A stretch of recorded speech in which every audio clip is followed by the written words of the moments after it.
It won't be long now before you too can enjoy a view like this.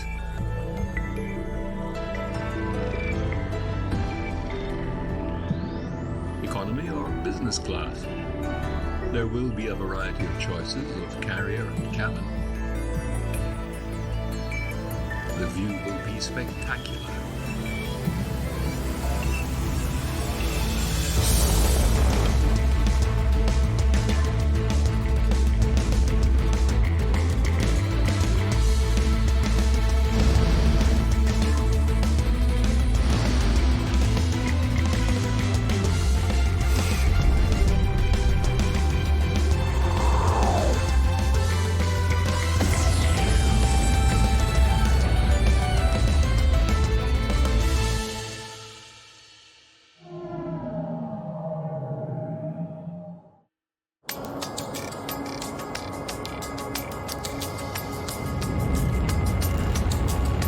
This is the traditional way to orbit, a Russian Soyuz launched from Kazakhstan.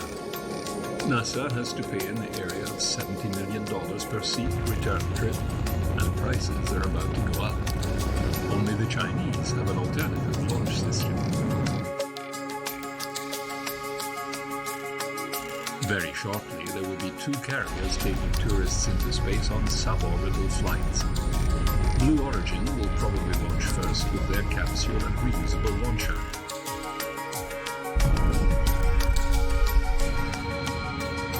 Next will be Virgin Galactic and their suborbital space plane, launched from beneath a carrier aircraft and landing like one too, although to what altitude is still not known.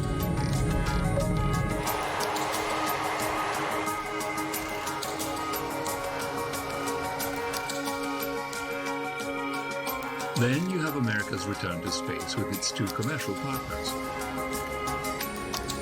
Boeing have their CST Starliner, the first launch-capable capsule already off the assembly line. Looking every bit like an Apollo spacecraft, it will be able to ferry crew to and from the ISS.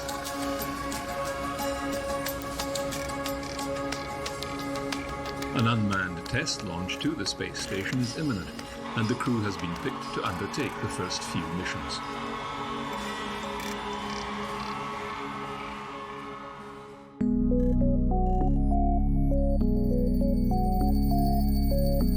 Their standout competitors are SpaceX and their manned Dragon capsule, performing the same vital service.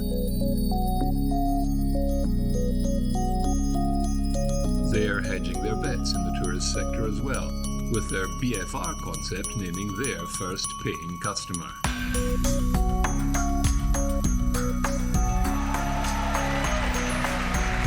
Thank you, Elon. Thank you, everyone. Wow. I am from Japan.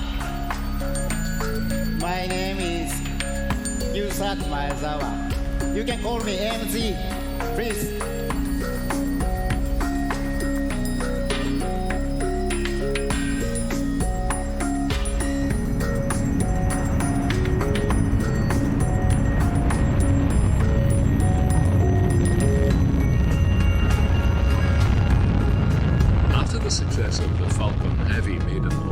SpaceX is ramping up design and construction of its even larger rocket ship to Mars.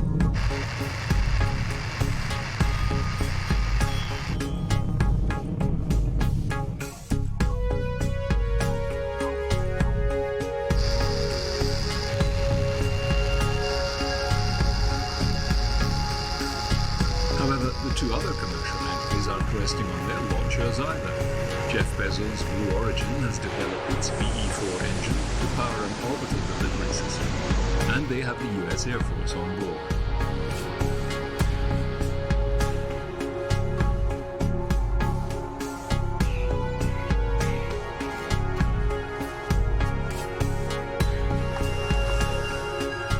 Not to be left out of the market, Virgin has also developed a small payload orbital system, Virgin Orbit with its Launcher 1.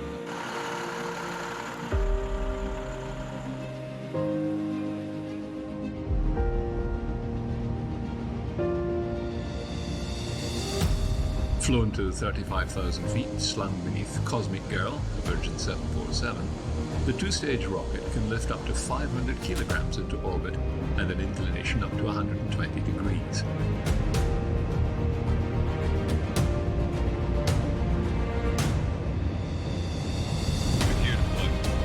Dream Chaser is still in the running with its pilotless shuttle, still under development for long-duration orbits.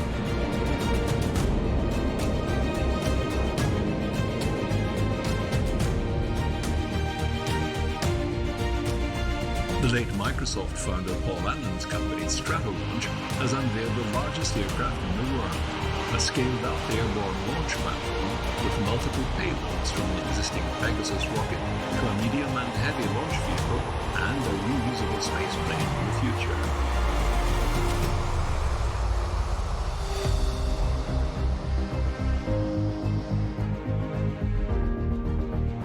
In the meantime, there is no shortage of conventional launch systems competing for their share of the market. From the USA, Europe, China, India, Japan, even Israel and New Zealand.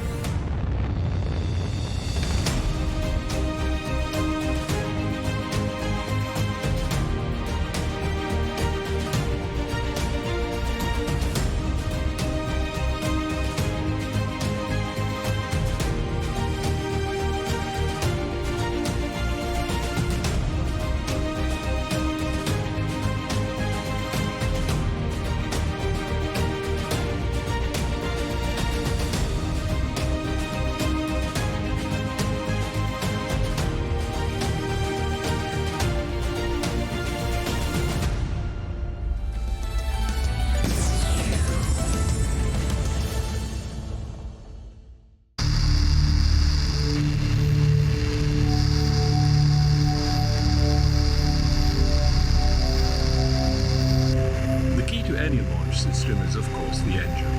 The smaller, lighter, and more powerful, the better. They pose many design problems: fuel type, reignitable, chamber pressure limits, sea level or vacuum exhaust nozzle shape, but above all, reliability and cost. This is the Avio rocket factory in Colleferro, Italy. Here, engineers are developing the carbon fiber casing for the solid propellant rocket stages of ESA's new Vega-C launcher. To build them, 5,000 kilometers of carbon fiber impregnated with epoxy resin is wound around a pre-made metal mandrel. This produces the very lightweight but sturdy casings for the first, second, and third stages of the Vega launcher. These casings are later fitted with an engine and loaded with solid propellant. One of these solid propulsion engines is the P120C. It was recently successfully tested in Kourou and is the largest and most powerful monolithic solid propulsion rocket ever built.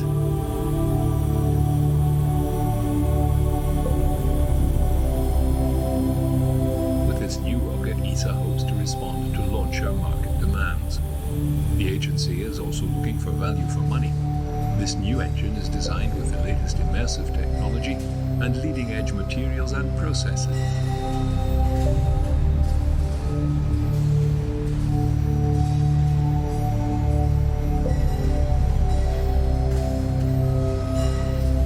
Mass production will bring down the unit cost, but the design is for both Vega-C and the strap-on boosters for Ariane 6.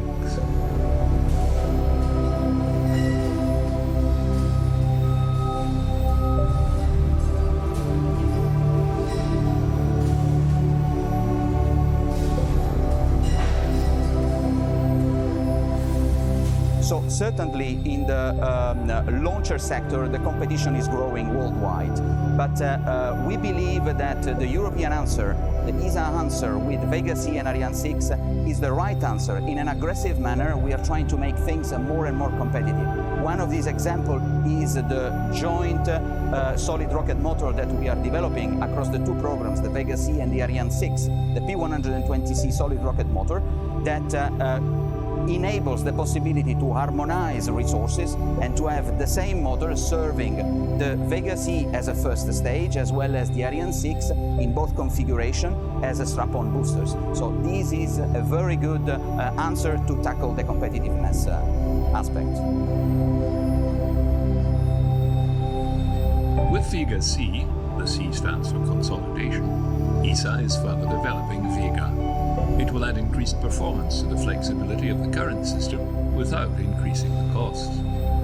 Today, Vega can launch up to 1.5 tons on a 700-kilometer orbit. With Vega C, it will go up to 2.3 tons. In order to increase performance, two new solid propulsion engines have been developed, the P120C and the Zefiro 40 for the second stage. It is clear that whatever we develop has an exploitation objective. So we do not develop rockets just for the fun of it, but we develop rockets that need to be exploitable, therefore competitive in the worldwide market. And that's the way we are working hand in hand with industry to prepare them to walk on their legs in the future throughout the exploitation phase. Further enhancements are made with Avon Plus, which is derived from the current Vega's Avon upper stage. Investing in new rocket motors also means investing in new launch facilities. We have foreseen a lot of activities to modify the launch site from the Vega configuration to the Vega C configuration. Vega C is a heavy, larger and length launchers with respect to the Vega one. So for this reason we have to modify the access to the stages, increasing the diameters for what concerns the first stage. Other changes include modified fluid services and installation of a more powerful crane needed to lift the heavier second stage of Vega C. During these modifications, the site has to remain operational for the scheduled Vega launches. In the end, the launch site will be compatible with both launchers. With Vega C, ESA is also working on related products such as the Space Rider, based on ESA's experimental re-entry vehicle IXV. It should allow for payloads to be sent into orbit and later return to Earth. In addition to this, we have other products like a specific adapter for launching into orbit small spacecraft, so enabling the possibility of universities and research centers to access space at limited cost, so coping with the payloads which go from 1 kilogram up to 500 kilograms. We also have early elements of definition for a platform called Venus, which could allow payloads to transfer from orbit to orbit.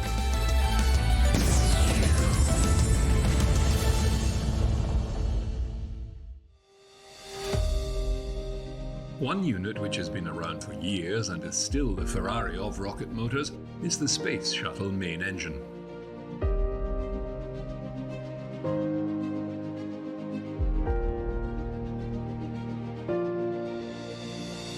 Four of them will be mounted on the long-awaited Space Launch System.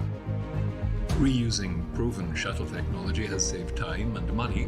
The solid rocket boosters have been extended and tested.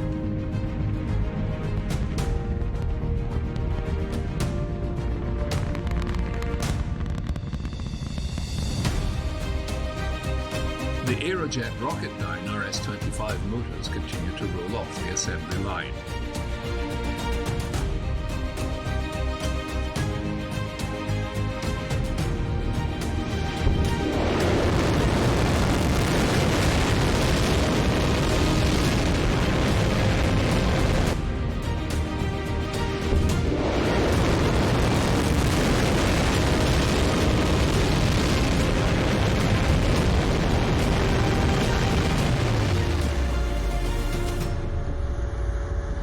Fabrication of the immense components, cryogenic tanks, intertanks and fairings continues.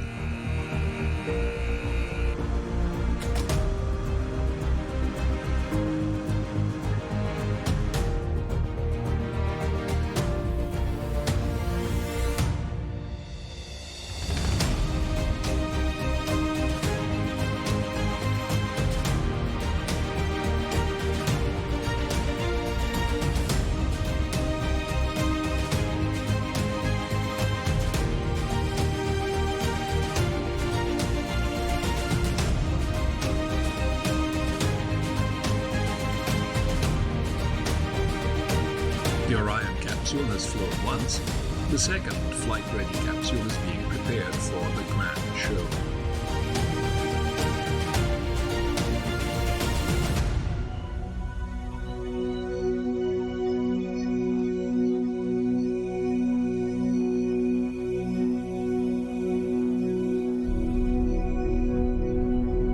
There is one more critical piece of kit required, perhaps one of the most important sections for keeping the astronauts alive, the service module.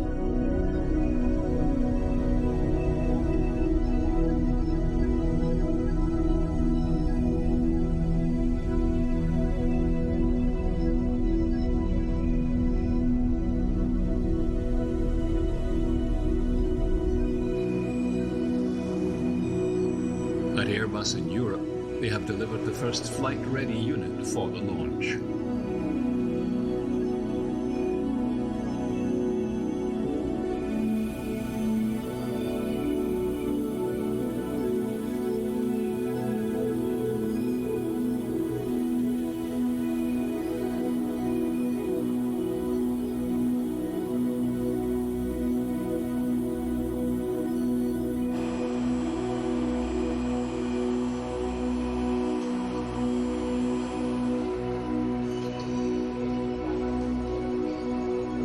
The European component will house the electrical power, life support and propulsion unit for the Orion spacecraft, and like a giant pocket watch, every component is carefully and painstakingly assembled.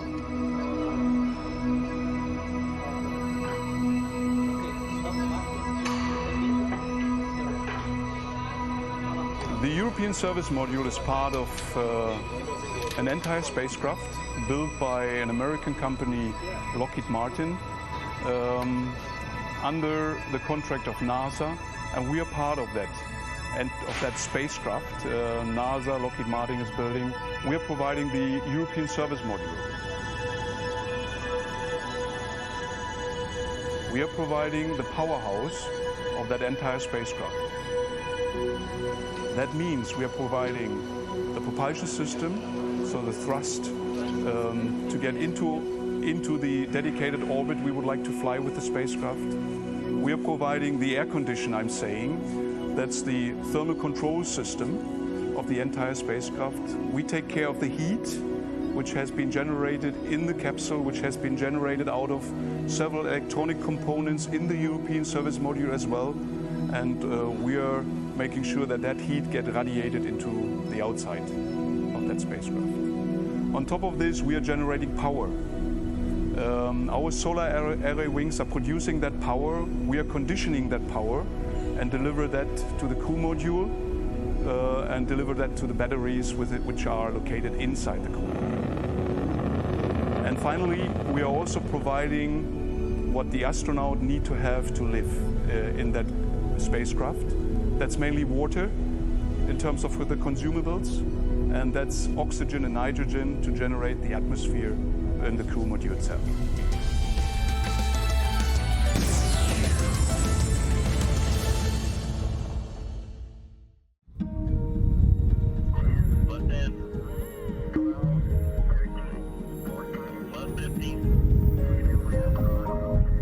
On the power side, we are proud that we have installed hardware which has already been flown several years ago on a shuttle. So the big engine we are flying here, the OMS-E, was a challenge for us to bring that into the vehicle. This is not new technology in that sense, but the integration itself, that was really for us a challenge that was new.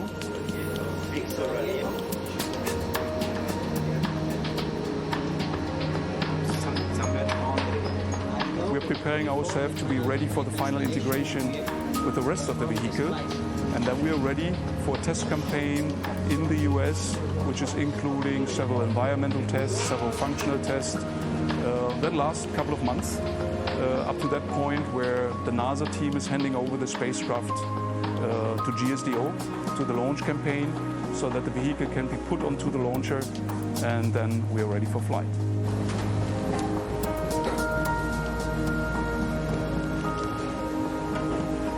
The first engine is the big engine which is coming from the space shuttle. With this big engine we performed the big transition maneuver to go to the moon or to go back to the Earth. So we can see here the auxiliary thruster, which are red. We have 8 of them coming from Aerojet. Here we have the OMSE, so the main engine, but without the nozzle, which will be integrated in one of the latest integration steps. We can see here the propellant tanks. We have 4 of them, 2 for each propellant. ATV, basically the automated transport vehicle here in Europe, played a significant role in terms of opening the door for that specific joint work on that spacecraft. It also played a role that we learned our lessons with a kind of that service module. Finally, the components we have flown on ATV, there are not so many which we carry on in the Orion European Service Module.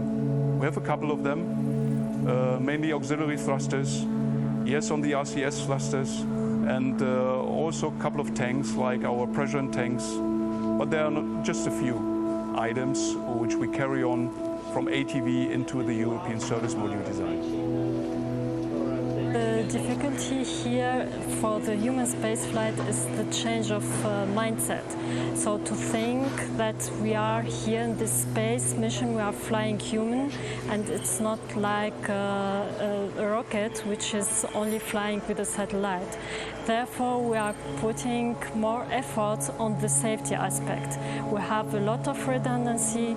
Each change we introduce, the smallest change we introduce in our system has to go through the safety boards, our safety boards, ESA safety board, and then the program safety board, to be sure that we can bring the crew back home safe.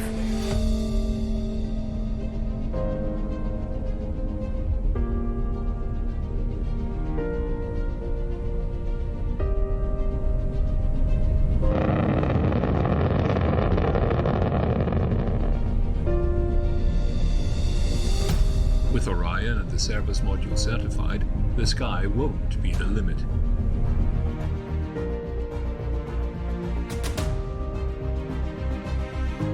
We will see ships refueling in orbit, a gateway station with a return to the moon, then on to Mars and beyond.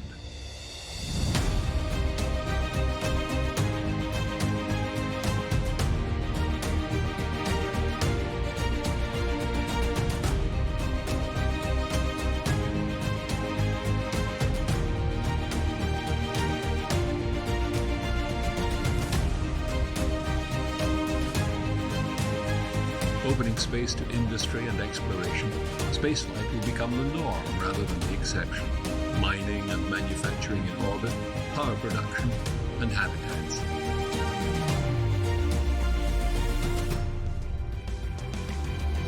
One day, it might be as easy as driving to work in that red convertible.